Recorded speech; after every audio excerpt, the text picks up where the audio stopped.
UP चुनाव में पहले चरण के प्रचार का शोर थमने से पहले ही भारतीय जनता पार्टी ने एक बार फिर अपना घोषणा पत्र जारी करते हुए वादों की झड़ी लगा दी। बीजेपी ने अपने घोषणा पत्र में तमाम वादों के साथ यह भी ऐलान किया कि उनकी सरकार बनने पर लव जिहाद के मामलों में अब 10 साल तक की कैद और 1 लाख रुपए का जुर्माना लगेगा।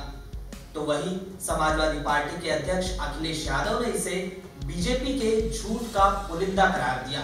यूपी में पहले चरण के मतदान से पहले बीजेपी ने अपना घोषणा पत्र जारी कर दिया।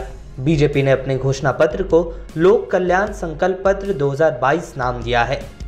पार्टी के पूर्व राष्ट्रीय अध्यक्ष और केंद्रीय गृह मंत्री अमित शाह ने सीएम योगी के साथ बीजेपी का घोषणा पत्र जारी किया। इस मौके पर अमित शाह ने कहा कि ये सिर्फ घोषणा पत्र नहीं बल्कि संकल्प पत्र है। उत्तर प्रदेश को नए भविष्य की ओर ले जाने का संकल्प पत्र है। उन्होंने कहा कि समाजवादी पार्टी के अध्यक्ष यही घोषणा पत्र लहराते हुए पूछते हैं कि कितने वादे पूरे हुए। मैं उनको बता देना चाहता हूं कि 212 संकल्प हम पूरे कर चुके हैं।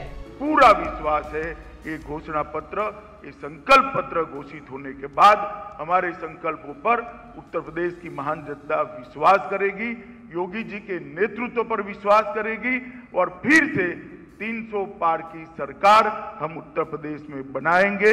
इसका सभी भारतीय जनता पार्टी के कार्यकर्ताओं को विश्वास है। आर्थिक विकास हो, इंफ्रास्ट्रक्चर के काम हो, सुशासन देना हो, सलामती देना हो, गरीब कल्याण के काम हो या शिक्षा का क्षेत्र हो, हर क्षेत्र के अंदर हमने हमारे संकल्पों को पूरा किया है और हम आगे पर भी इसी इतिहास को बरकरार करने चाहेंगे। पश्चिमी यूपी में किसान आंदोलन के बाद से बीजेपी चुनौती का सामना कर रही है, इसलिए पार्टी ने अपने घोषणा पत्र में किसानों के लिए किए गए काम भी गिनाए। अमित शाह ने बीजेपी की यूपी में सरकार बनने पर किसानों का कर्जा माफ होने की 2017 में किए गए किसान ऋण माफी की भी याद दिलाई। योगी जी ने आने के बाद तुरंत ही 2 ही महीने में लगभग 86 लाख लघु एवं सीमांत किसानों का कर्जा, जो 36,000 करोड़ से ज्यादा जिसकी लागत आई, उसको माफ करने का काम किया है और लगभग 4.72 लाख करोड़ रुपए का ऋण किसानों को उपलब्ध कराने का काम किया है। लंबित सिंचाई की 17 की 17 परियोजनाएं, इसमें से कुछ परियोजनाएं तो मेरे जन्म के की पहले, मेरी आयु आज 57 साल है, मेरे जन्म के पहले की परियोजना जो लंबित थी, जिसको योगी आदित्यनाथ के नेतृत्व में 17 की 17 योजनाओं को हमने 17 की 17 योजनाओं को हमने पूरा किया है।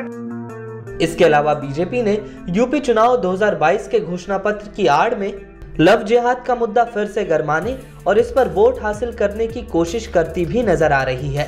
उत्तर प्रदेश में लव जिहाद पर बीजेपी 2020 में ही कानून बनाकर 5 साल की सजा और 15,000 जुर्माने की घोषणा कर चुकी है। इस घोषणा पत्र में सजा और जुर्माना दोनों बढ़ा दिया गया है।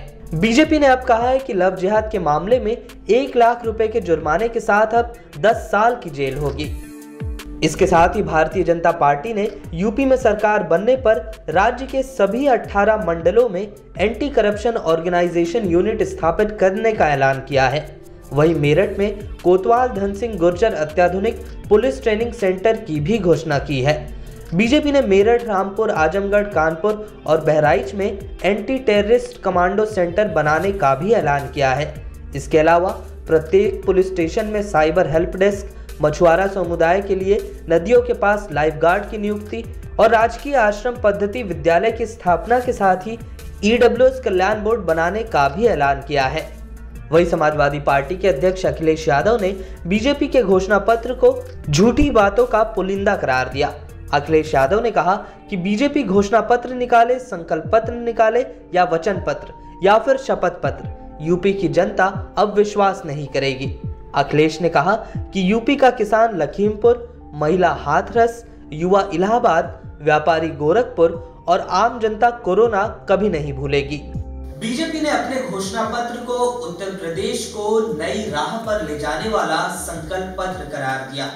तो वहीं अखिलेश यादव ने बीजेपी के इस घोषणा पत्र को लेकर कहा कि बीजेपी चाहे घोषणा पत्र निकाले, संकल्प पत्र निकाले या फिर अपना वचन पत्र निकाले, लेकिन यूपी की जनता अब इस पर बिल्कुल विश्वास नहीं करेगी।